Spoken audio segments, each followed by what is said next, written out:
Welcome to the introduction to the series on world history.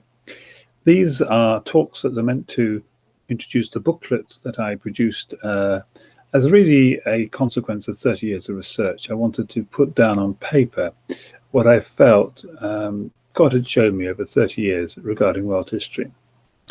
I'm not going to suggest that this is a definitive analysis or that everything in it is correct. But to the best of my ability, these are things that I have picked up from other authors and other researchers that I think are relevant to the question at hand, which is whether the Bible is an accurate record of God's revelation. And I think it is, and I think the evidence is overwhelming. And I go through a series of talks in which I want to explain what the evidence is. And this particular talk is an introduction. My name's Richard Worsley. I've been teaching geography and history at a Christian school for 20 years. I have done an MA in philosophy in 2010, and I started a PhD in philosophy in 2018 on the subject of the infallibility of the Bible. Sadly, my course supervisor died within the first year of my course, and therefore as no one else in the philosophy department felt they could take on what I was doing. I'm in a sense looking for another university to do my PhD in. At the moment, I'm contemplating doing it on the issue of miracles.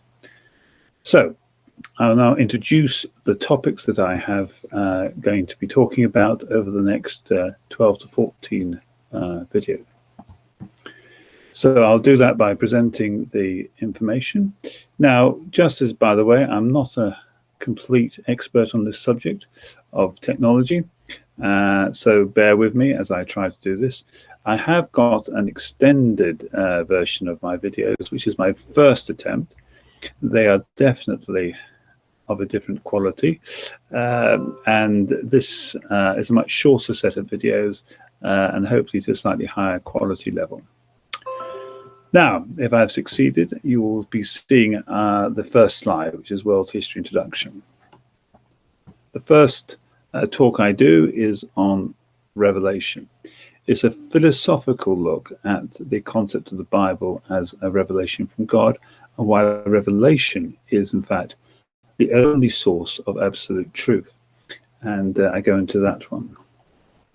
And one of the arguments that's made for the Bible's authority as being from God is miracles, and I definitely recommend the work of Craig Keener, and I've included a link to a lecture that he gives in which he outlines some of the many miracles that have taken place recently. My second talk is on geology, and there I look at the rocks and how, in fact, if you look at the rocks carefully, they in fact shout that there was a worldwide flood, and particularly find the evidence of soft tissue in fossils, particularly dinosaurs, just a conclusive evidence that the rocks must be young. Soft tissue doesn't last millions of years. Then I look in my third talk at land formations, or geography you might say. And again, this is not so obvious, but when you look at the formations around the world, they make a lot more sense if you see them as the product of a runoff from a worldwide flood. And I examined that. Talk number 4 is on evolution and design. I think the evidence for design is overwhelming, and I put forward that case.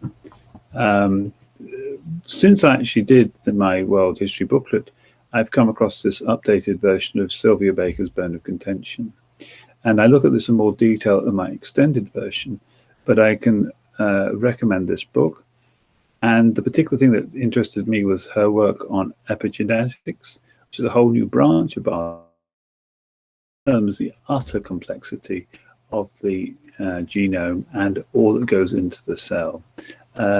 Unbelievably complex, and every year this gets more and more the case. And the lecturer that I had at university when I did my original philosophy degree, wasn't a lecturer, the person we studied was Anthony Flew, and he was the person who argued against the design argument, and towards the end of his life he changed his opinion, because he said the design that's seen in molecular biology is so incredible that it demands that there is in fact a designer. I then look at the issue of cosmology in talk 5, and this is really a matter of interest because of the starlight and time problem.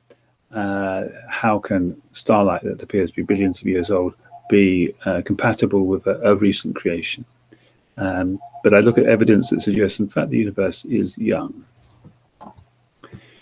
I then look in talk 6 at the academic response to all this work that's been done by scientists in supporting a young Earth creation. Without giving away too much, I have to say that the response has either been none, or where it has existed, it has been poorly researched, which is rather sad to say, and I don't say that lightly, having read the books, but I outline my argument in that talk.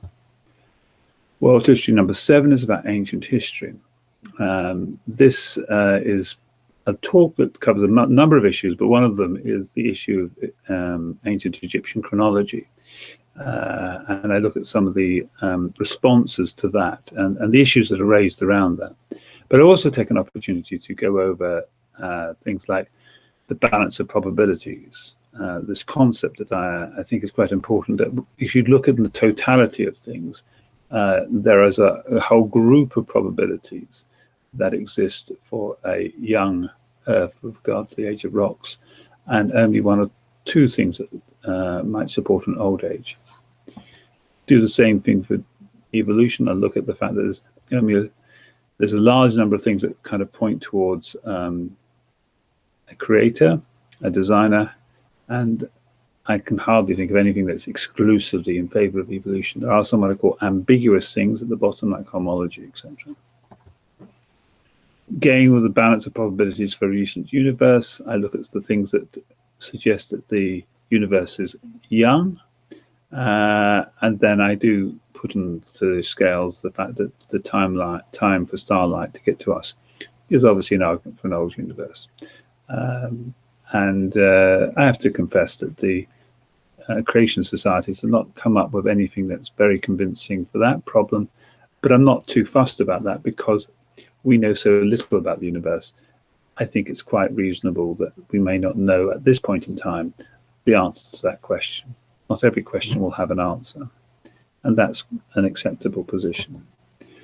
With the balance of probabilities for early human history, which obviously relates to ancient histories, I look at the evidence there is for history being, in a sense, a recent thing, last 6,000 to 7,000 years, and then I look at the evidence against that. In my next talk, World History in Ancient Greece, that is primarily a look at the book of Daniel. One of my great loves is the concept of fulfilled prophecy, and the fact that God can predict the future, I think, is even more amazing than miracles. And remember, on the road to Emmaus, Jesus spoke to those two disciples and told them really his death and resurrection were predicted in the Old Testament. And in many ways, the Old Testament is a wonderful place for finding these things out. World history number 9 deals with the Romans and the early church, the story of the church and how it grew from the start, but also an opportunity to look at the reason why I put 3967 against world history. The solution to that puzzle is found in that talk. World history 10a, the spread of the gospel, the development of democracy in England. Looks at the worldwide spread of the gospel, and also what happened after the Roman Empire.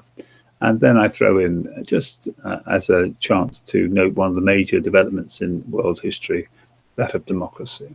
And I particularly look at it from the point of view of England. World history 10b is the Reformation, which is one of the great pivot points of history. And in that one, I consider the historicist interpretation of the book of Revelation. This was traditionally the church's view of how to understand the book of Revelation, and it would have formed on the basis of the first 7 seals referred to the fate of the pagan Roman Empire. The 7 trumpets was the fate of the Christian Roman Empire, and then you have the 7 vials, which is the fate of the, might say, the papal Roman Empire. And I look into that in a bit more detail. And as I say, it is a well-known interpretation scheme up until 1850, but it's fallen into disuse really in the last 150 years. World History 11A is Missionaries and Industry, looking at really the developments of the 17th, 18th and 19th century, with missionaries and the amazing effect they had on the world. And industry, which I think is another one of those great changes to the world, and looking at how Christians have impacted those areas. World History 11B looks at the development of science, and in this one I look back at the 17th to 19th century, how science started, certainly in England, as something that was very Bible-based, and how in the 18th century it developed into a much more rationalistic, deistic position, and ultimately became something which excluded God in effect. My final talk, World History 12, is on the 20th and 21st century and the incredible changes that have taken place in the 20th century. Unbelievable changes. Population growth, increase in knowledge, globalization, travel, the end of European empires, the sexual revolution, the dominance of atheism, agnosticism, academia, growth of the church around the world, and the restoration of Israel. And in all those 8, I look at whether or not the Bible has something to say on these matters. And I believe there are reasons to hold that the Bible does have something to say. I don't include these in my talks, and if you want to give some thoughts on the issue of suffering, then I would go to my extended version of this talk on introduction, because I look at how you might come to a position on what I think is one of the big issues that many people find hard, which is why is there suffering in the world? And I don't necessarily think I have an exhaustive understanding of this question, but I do think it has something to do with the fact that we are made in the image of God. And Psalm 8, verse 3 to 5, it says, "When I behold your heavens, the work of your fingers, the moon and the stars, which you have set in place, what is man that you are mindful of him? Or the son of man that you care for him? You made him a little lower than the angels. You crowned him with glory and honor." I hope to produce a paper which might have something to say on this matter. I observe that in the book of Job, God doesn't necessarily answer Job's cries, but he does point him to this truth, that God is a God who loves and loves his creation. And in this, we can have faith that what is happening, God knows, and it is for our best. And it's in this light that Moses was asking God to reveal himself. And this is what God did. And the Lord passed before him and proclaimed, the Lord God, merciful and gracious, long-suffering and abounding in goodness and truth. And I think what we have here is God's proclamation of who he is. And I think we have to trust him, that he is a God of goodness and truth. And it's in that trust we can go through our lives. I'm not sure I can give any other answer to the problem of suffering, other than I think we are made in the image of God. Therefore, we are morally accountable for our actions. And that is, in fact, quite an enormous thing. But that God is gracious and abounding in goodness and truth. So thank you for listening, and I trust you'll appreciate and enjoy the other videos. And I will now try to, as it were, bring this talk to an end, which I've never really been able to work out how to do quickly. So bear with me.